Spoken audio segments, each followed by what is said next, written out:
हाँ, तो simple pendulum discuss करने के बाद अब हम डिस्कस करते हैं oscillations of pendulum in different condition. तो पर्टिकुलरली ये competitive exam point of view है, लेकिन इजी ही है और फिर से हमें अभी डिस्कस कर लेते हैं सो दैट तुम्हारे दिमाग में ऐसे बैठ जाए।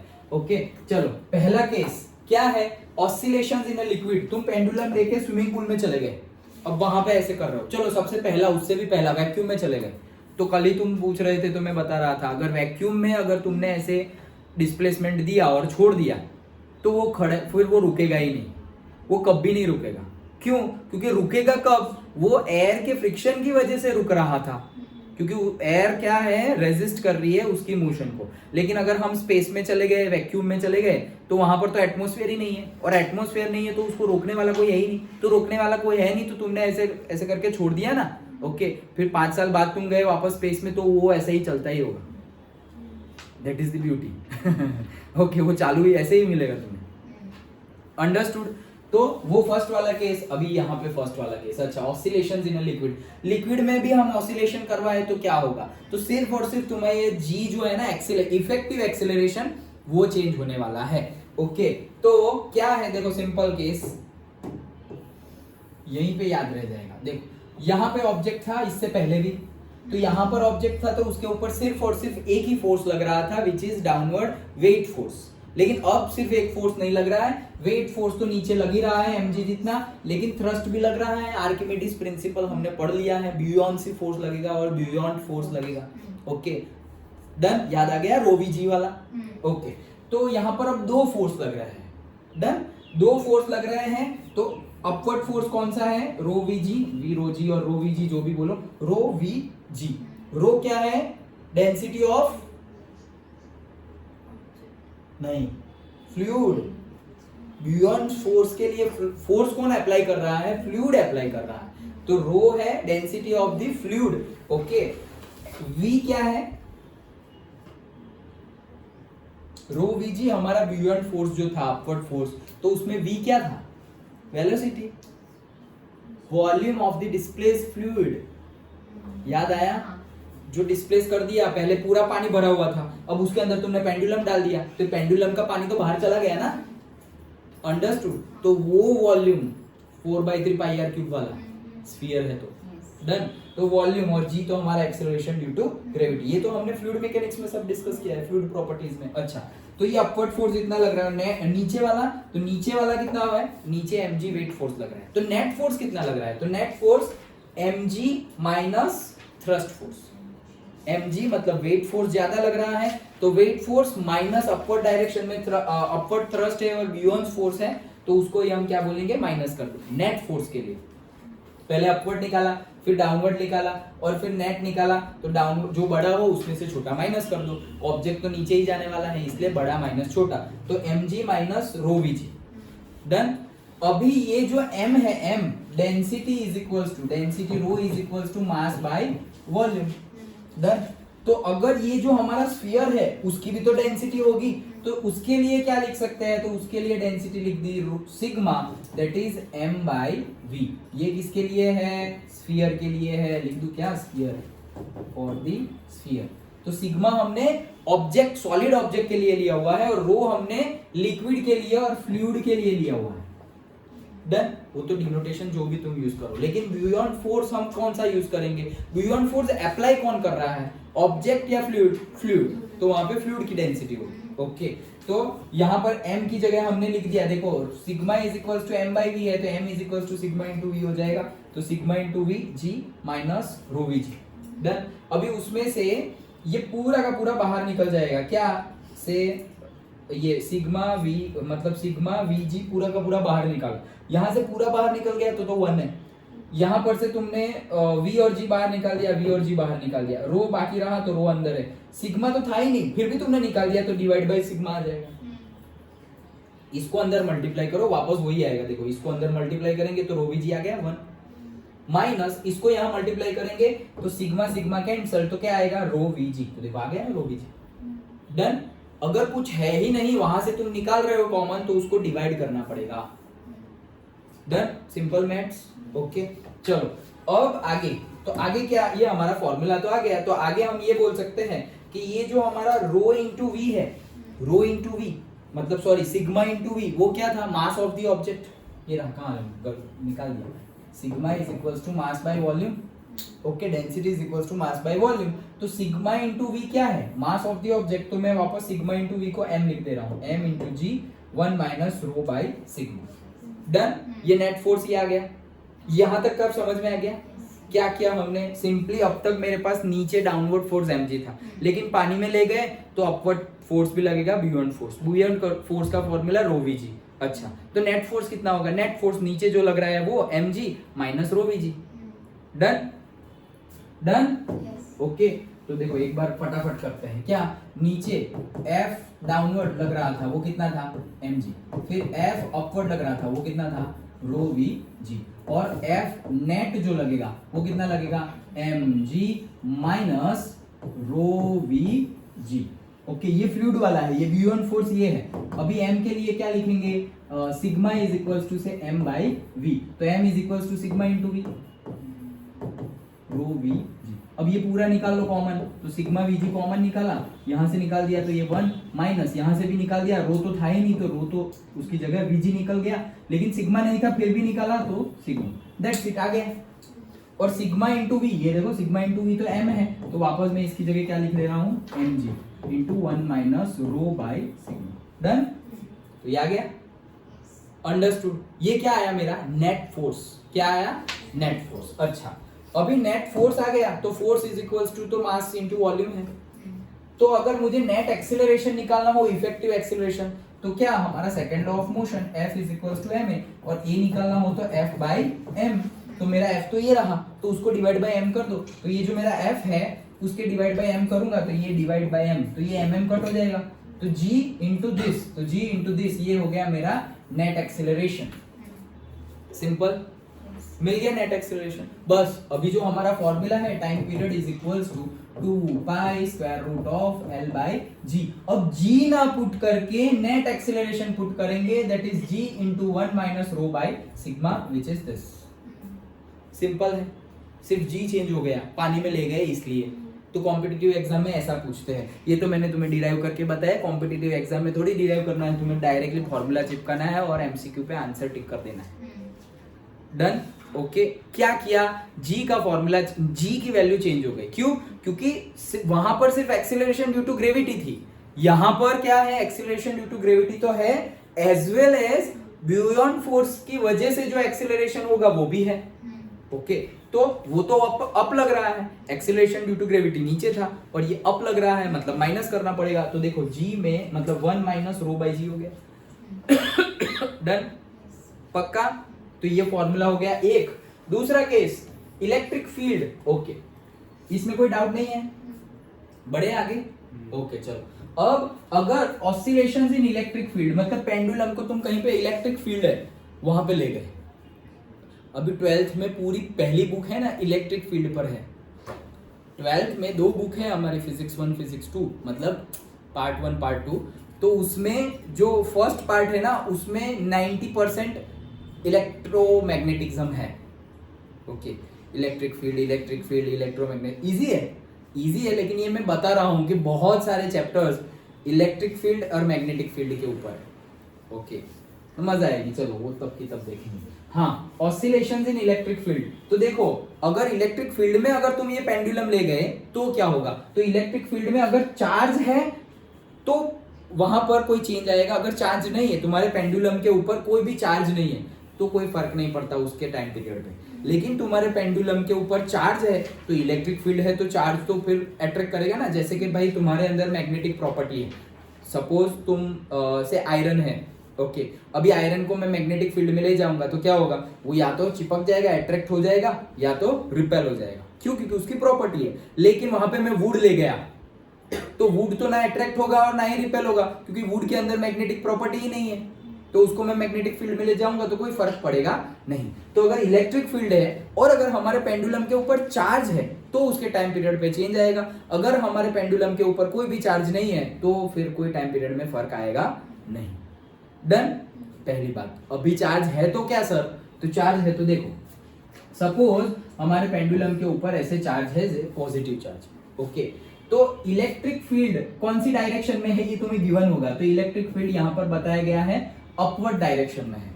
तो अपवर्ड डायरेक्शन में इलेक्ट्रिक फील्ड है मतलब इलेक्ट्रिक फोर्स लग रहा है अपवर्ड डायरेक्शन में, और उसका फॉर्मूला अभी सिर्फ याद रख लो, वो क्या है, वहां पे m इंटू ए था, यहां पर है q इंटू ई। क्या है, q इंटू ई। q क्या है, जो चार्ज है वो, q इज द चार्ज और e is the electric field. Okay, अलग अलग इलेक्ट्रिक फील्ड होगी ना, जैसे कि यहाँ पर है 1 मेगावाट की इलेक्ट्रिक फील्ड, यहाँ पर 10 मेगावाट की इलेक्ट्रिक फील्ड, तो इलेक्ट्रिक फील्ड की भी कैपेसिटी होगी। ओके, तो वो कैपेसिटी इलेक्ट्रिक फील्ड है और ये है हमारा चार्ज, तो F is equal to Q into E. ये सब हमें डिटेल्ड में 12th में देखना है, अभी के लिए इतना याद रख लो, F is equal to Q into E. Now यहां पर नेट फोर्स कितना लगेगा, तो नीचे की डायरेक्शन में mg तो लग ही रहा है, अभी पानी में डाला था तो ऊपर B1 फोर्स लग रहा था, तो इलेक्ट्रिक फील्ड में डालोगे और इलेक्ट्रिक फील्ड जो डायरेक्शन में हो उस डायरेक्शन में इलेक्ट्रिक फोर्स लगेगा, तो वो लगेगा Q इंटू ई। तो नेट फोर्स तुम्हारा क्या हो जाएगा, देखो यहाँ पे भी ऑपोजिट, मतलब ये नीचे है और ये ऊपर है, तो तुम्हारा नेट एक्सेलरेशन क्या होगा, g तो है ही नीचे की डायरेक्शन में, माइनस एक्सेलरेशन कैसे मिलता है, फोर्स बाय मास करके, F is equal to ma था, तो तुम्हारा m डिवाइड बाय m करेंगे, F डिवाइड बाय m करेंगे तो तुम्हारा ये मिल जाएगा, F is equal to m है, तो ये m नीचे चला गया तो F बाय m करेंगे तो ये मिल जाएगा। तो मुझे नेट एक्सीलरेशन फाइंड करना है, तो नेट एक्सीलरेशन के लिए g तो है ही मेरा नीचे का क्या था, F is equal to mg। अब नीचे का डाउनवर्ड, तो ये m नीचे चला गया तो F बाय m क्या हो गया, g। एक तो आ गया वेट फोर्स की वजह से एक्सेलरेशन ड्यू टू ग्रेविटी है, वो है g। दूसरा ऊपर जैसे यहाँ पर बियॉन्ड था वैसे यहाँ पर इलेक्ट्रिक फोर्स है, तो इलेक्ट्रिक फोर्स कहाँ है, ये रहा, उसके डिवाइड बाय m कर दो तो वो क्या हो जाएगा, QE बाय m, तो QE बाय m, सिंपल, बस खत्म। अब ये a को यहाँ पुट कर दो, 2 pi under root of l by g था, g की जगह अब ये लेना है, जैसे यहाँ पर g की जगह ये लेते थे वैसे यहाँ पर g की जगह ये लेना है, खत्म। तो न्यूमेरिकल एमसीक्यू कैसा होगा कि मेरे पास चार्ज है से 10⁵ कूलम, चार्ज है 10⁵ कूलम, याद है ना, 10th मतलब 10th में इलेक्ट्रिसिटी चैप्टर था, Q का यूनिट क्या होता है, कूलम। ओके, चार्ज का यूनिट, तो G तुम्हें गिवन होगा, length of the string given होगा, इलेक्ट्रिक फील्ड भी तुम्हें गिवन होगी, मास भी तुम्हें गिवन होगा, सब कुछ ही गिवन होगा, और Q भी तुम्हें गिवन होगा कि 10⁵ कूलम, 1 कूलम, 10 कूलम, व्हाटएवर, सारी वैल्यू पुट कर दो तो टाइम पीरियड मिल जाएगा, सिंपल है, डन। तो G यहां से मिल जाएगा, डन। ओके, नाउ अगर ये इलेक्ट्रिक फील्ड अपवर्ड डायरेक्शन में थी लेकिन डाउनवर्ड डायरेक्शन में होती तो कुछ नहीं, प्लस होता, और क्या, वो अपोज कर रही थी तो माइनस था, ये mg भी नीचे लग रहा है और ये जो q इंटू ई मतलब F इलेक्ट्रिक फोर्स जो है वो भी नीचे लग रहा है, तो दोनों प्लस हो जाएंगे, दैट जो था वही है लेकिन माइनस की जगह प्लस, दैट्स इट, डन। और थर्ड केस क्या, सर ऊपर भी नहीं लग रहा है नीचे भी नहीं लग रहा है, हॉरिजॉन्टल डायरेक्शन में लग रहा है, तो हम हॉरिजॉन्टल डायरेक्शन में लगा रहे हैं, ऐसे डायरेक्शन में इलेक्ट्रिक फील्ड है, ये रही, ओके, तो F Q E कहाँ लग रहा है, ऐसे, तो भी तुम्हारा F फोर्स एक इलेक्ट्रिक फोर्स लग रहा है प्लस x डायरेक्शन में, और वेट फोर्स लग रहा है तुम्हारा माइनस y डायरेक्शन में, ऐसे दो वेक्टर है, ऐसा समझो, वेक्टर एडिशन कर दो, तो वेक्टर अगर एक ऐसा वेक्टर है और एक ऐसे नीचे वाला वेक्टर है, तो इनका एडिशन करना है, तो याद करो हमने फॉर्मूला पढ़ा था, square root of a² plus b² plus 2ab cos theta, याद आया, ये वेक्टर है a, ये वेक्टर है b, तो हम ऐसे निकालते थे वेक्टर में, तो बस वैसे ही करना है, a का स्क्वायर b का स्क्वायर 2ab cos थीटा। अभी cos थीटा दोनों के बीच में एंगल कितना है, दोनों फोर्स के बीच में 90, तो sin 0 0 और cos 0 1, तो cos 0 1 होता है तो cos 90 क्या होता है, 0, तो ये तो गया पूरा का पूरा टर्म, तो अंदर क्या रहा, सिर्फ a² प्लस b², तो वही लिखा हुआ है, देखो a net acceleration is equal to a², मतलब जो नीचे एक्सीलरेशन होगा वो तो g है, तो g का स्क्वायर, और इस डायरेक्शन में जो एक्सीलरेशन था वो क्या था, QE बाय m, एक्सीलरेशन तो फोर्स के डिवाइड बाय m करेंगे तो ही मिल जाएगा, तो QE बाय m उसका स्क्वायर, और ये जो दूसरा था ये cos 90 की वजह से तो 0 हो गया, उसको तो भूल जाओ, इतना बाकी रहा, तो बस उतना ही है, दैट्स इट, टाइम पीरियड का फॉर्मूला आ गया। यहाँ पर भी बस सेम जैसे यहाँ गिवन था वैसे तुम्हें Q गिवन होगा, देखो इसमें और इसमें क्या फर्क है, इसमें और इसमें यहाँ पर L upon G minus Q E upon M था, और यहाँ पर सारी स्क्वायर रूट वाली टर्म आ गई है, स्क्वायर है और वो उसका वापस स्क्वायर रूट है। अंडरस्टूड? सिंपल था, क्योंकि हम वेक्टर के लिए तो रिजल्टेंट वेक्टर के लिए तो स्क्वायर रूट में निकालते थे ना, तो ये पूरा का पूरा स्क्वायर रूट में है, रिजल्टेंट वेक्टर के लिए पूरा का पूरा स्क्वायर रूट में। डन, सिंपल है। क्या समझा सेकंड केस में? अगर इलेक्ट्रिक फील्ड में अगर हमने पेंडुलम लेके गए, सिंपल पेंडुलम, और अगर हमारे पेंडुलम के ऊपर चार्ज है ही नहीं, तो भूल जाओ, t is equal to 2 square root of L by G, जो फॉर्मूला यूज कर रहे हो वही यूज करो। लेकिन अगर चार्ज है पॉजिटिव और नेगेटिव, कोई भी चार्ज हो तुम्हारे पास, यहाँ पे पॉजिटिव लिया हुआ है लेकिन नेगेटिव, पॉजिटिव नेगेटिव कोई भी चार्ज हो, तो इलेक्ट्रिक फील्ड में जाओगे तो उसके ऊपर फर्क पड़ेगा। क्या फर्क पड़ेगा? तो अगर इलेक्ट्रिक फील्ड की डायरेक्शन अपवर्ड्स है और मेरा वेट फोर्स नीचे है, तो माइनस करना पड़ेगा एक्सीलरेशन, इफेक्टिव एक्सीलरेशन थोड़ा कम हो जाएगा। और अगर नीचे जा रहा है वेट फोर्स मतलब एक्सीलरेशन ड्यू टू ग्रेविटी नीचे की डायरेक्शन में लग रही है, एंड हमारा जो अभी एक्सीलरेशन लगेगा ड्यू टू इलेक्ट्रिक फोर्स वो भी नीचे लग रहा है, तो भी क्या होगा? फिर प्लस हो जाएगा, तो जी प्लस। और अगर इलेक्ट्रिक फोर्स पॉजिटिव एक्स में है और वेट फोर्स हमारा नेगेटिव वाई में है, तो वेक्टर एडिशन जैसे करते हैं वैसे ही square root of A square plus B square plus 2ab cos theta, दोनों के बीच में एंगल 90 डिग्री है तो cos 90 होता है 0, तो ये टर्म तो 0 हो गए, बाकी जो बचा उसको डिटो उठा के यहाँ डाल दो फॉर्मूला में। सिंपल। तो ये 2 केस थे, और 2 है, रुको। हाँ, तो और 2 केस। लिफ्ट में घुस गए तुम, ये बहुत बार पूछा जाता है, ओके, बहुत बार पूछा गया है कि लिफ्ट में ले गए तुम सिंपल पेंडुलम को, फिर हम 11th में, फिर हम सोचेंगे 11th में सिंपल पेंडुलम था, लटकाया था 2 under root of L by G, ऐसा तो कुछ था ही नहीं वो ऐसा कुछ पूछेंगे। ओके, तो क्या पूछेंगे? देखो, लिफ्ट में ले गए, तो लिफ्ट में ले गए तो अभी एक्सेलरेशन ड्यू टू ग्रेविटी तो लगेगा ही, लेकिन जो लिफ्ट का एक्सेलरेशन होगा वो भी यहाँ पर ऐड हो जाएगा। ओके, तो अगर मान लो कि लिफ्ट कांस्टेंट वेलोसिटी से मूव कर रही है, कैसे मूव कर रही है? कांस्टेंट वेलोसिटी से। अगर कांस्टेंट वेलोसिटी से मूव कर रही है तो एक्सीलरेशन क्या हो जाएगा? 0, क्योंकि v2 minus v1 upon delta t is equal to a, लेकिन v2 माइनस v1 है ही नहीं। क्यों? क्योंकि v2 और v1 सेम है, कांस्टेंट वेलोसिटी। तो अगर वेलोसिटी कांस्टेंट होगी, एक्सीलरेशन 0 और एक्सीलरेशन 0, तो एक ही एक्सीलरेशन लगेगा which is acceleration due to gravity. Same formula चिपका दो। अच्छा, लेकिन कांस्टेंट वेलोसिटी नहीं है सर, उसकी डिफरेंट वेलोसिटी है, तो क्या होगा? अगर हमारा एक्सेलरेशन ऑफ द लिफ्ट ऊपर की डायरेक्शन में है, ओके, मतलब लिफ्ट ऊपर जा रही है, इन शॉर्ट लिफ्ट कहां जा रही है? ऊपर जा रही है, तो तुम्हें ये जी में प्लस करना पड़ेगा। जी में क्या करना पड़ेगा? ए को, लिफ्ट के एक्सेलरेशन को प्लस करना पड़ेगा, दैट्स इट, यहां लिख दो, खत्म। और अगर तुम्हारी लिफ्ट नीचे जा रही है, नीचे, तो तुम्हें ये जो एक्सेलरेशन ड्यू टू ग्रेविटी है उसमें से माइनस करना पड़ेगा। सिंपल। थोड़ा उल्टा है। क्या उल्टा है? ऑब्जर्व किया तुमने? उल्टा ये है कि ऊपर जा रहे हैं तो हम प्लस ले रहे हैं, इसके पहले हम क्या लिए थे? ऊपर v1 फोर्स लग रहा था तो हमने माइनस किया, इलेक्ट्रिक फोर्स भी ऊपर लग रहा था तब भी हमने माइनस किया था।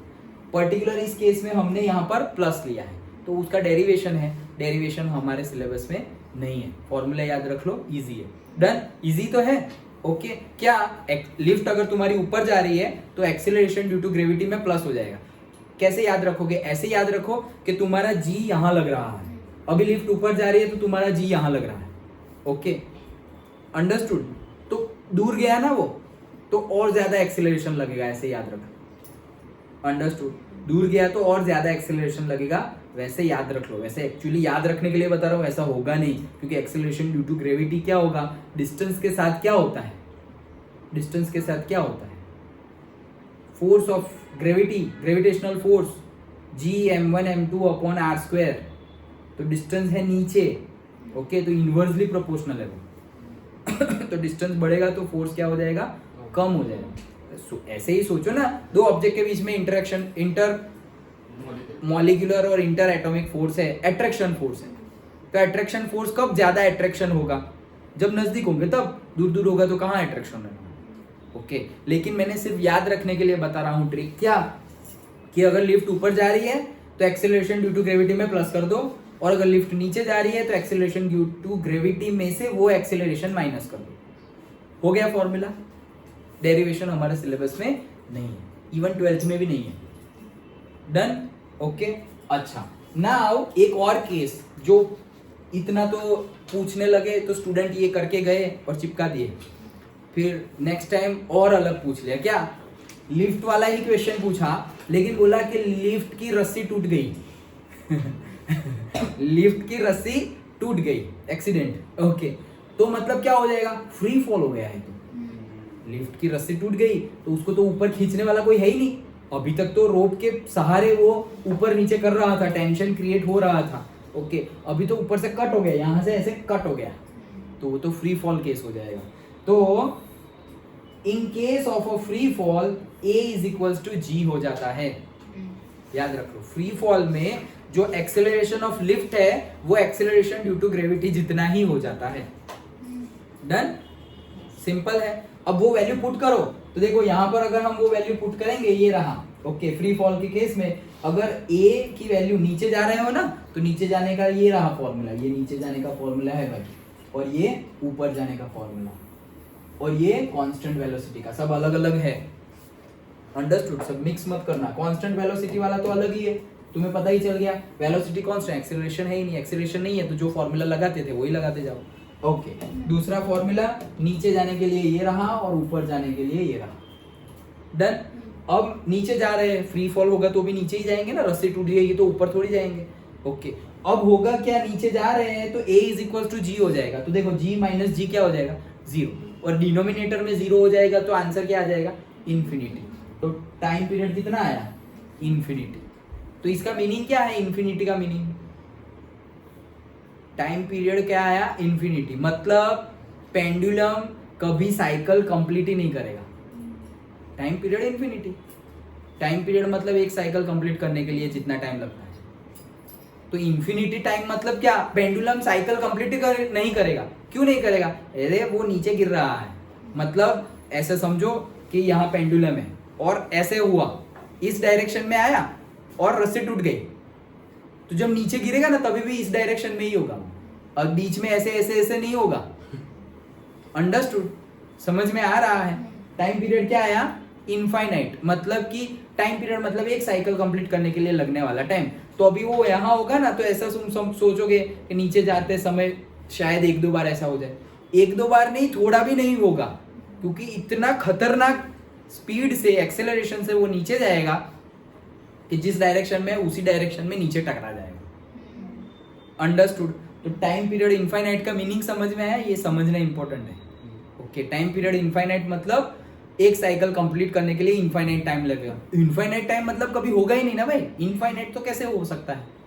ओके, मतलब जिस डायरेक्शन में वो था रस्सी टूटने से पहले, लिफ्ट फ्री फॉल करने से पहले, वो जहां पर था नीचे टकराएंगे तो वैसी ही कंडीशन में ऐसे ही गिर जाएगा। अंडरस्टूड? सिंपल है। अच्छा चलो, जैसे कि सैटेलाइट्स और वो सब होता है, लिफ्ट निकाल के सैटेलाइट रख दे क्वेश्चन में तो भी वही केस होगा। अंडरस्टूड? वहां पर भी इनफाइनाइट टाइम लगेगा।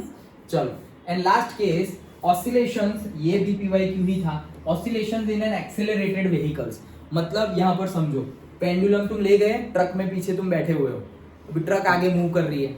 ओके, ट्रक आगे मूव कर रही है तो एक्सेलरेशन ट्रक का हो जाएगा, एक्सेलरेशन ड्यू टू ग्रेविटी तो है ही। अगर ट्रक आगे मूव कर रही है तो याद रखना कि जो एक्सेलरेशन है ट्रक का, उसके ऑपोजिट डायरेक्शन में एक एक्सेलरेशन लगेगा, जो एक्सेलरेशन को बोलते हैं स्यूडो एक्सेलरेशन। क्या बोलते हैं? Pseudo acceleration. ये स्यूडो का मीनिंग क्या होता है? सिंपल वर्ड में बतलाऊं तो, ये क्या बोला मैं, बतलाऊं, अच्छा सिंपल वर्ड में क्या होता है? स्यूडो का मीनिंग होता है विच इज नॉट देयर, भूतिया ऐसे, जो एक्चुअल में है ही नहीं। भूत तो है कहने का मीनिंग है जो एक्चुअल में नहीं है। ओके, जो एक्चुअल में है नहीं लेकिन हम मान रहे हैं कि ऐसा फोर्स होगा, तो उसको बोलते हैं pseudo force. Pseudo force, okay, pseudo force. और जैसे ये वर्ड हमने, हाँ यस, अमोइबा में देखा था, याद आया? हाँ, वो ऐसे जब भी खाना खाना होता है ऐसे अपने हाथ निकालता है, फिर आता है खा जाता है, फिर अभी कहाँ है उसके हाथ तो है नहीं, खाना भी गया हाथ भी गए ओके 10th में आया था, देखा था ना हमने, तो वो स्यूडो हैंड्स थे उसके। ओके वैसे ही स्यूडो मतलब जो एक्चुअल में नहीं है, तो वैसा एक्सेलरेशन जनरेट होता है तो वो एक्सेलरेशन ऑपोजिट डायरेक्शन में होगा। तो एक्सेलरेशन इस डायरेक्शन में है, ट्रक की वजह से जो स्यूडो एक्सेलरेशन लगेगा वो इस डायरेक्शन में है। एक्सेलरेशन ड्यू टू ग्रेविटी नीचे है। अगेन एंगल कितना बन गया 90, तो वही a square plus square root of a square plus b square plus 2ab cos theta वाला फॉर्मूला लगाएंगे, तो वो 2ab cos थीटा cos 90 वो तो जीरो हो जाएगा, तो a square plus b square सिर्फ रहा, वही फॉर्मूला डायरेक्टली आ गया। डन, सिंपल है। ओके तो ये 4 केस हमारे थे oscillations of pendulum in different condition. तो सिंपल पेंडुलम हमने समझा, उसमें अलग अलग कंडीशन में कैसे ऑसिलेशन होगा वो डिस्कस किया।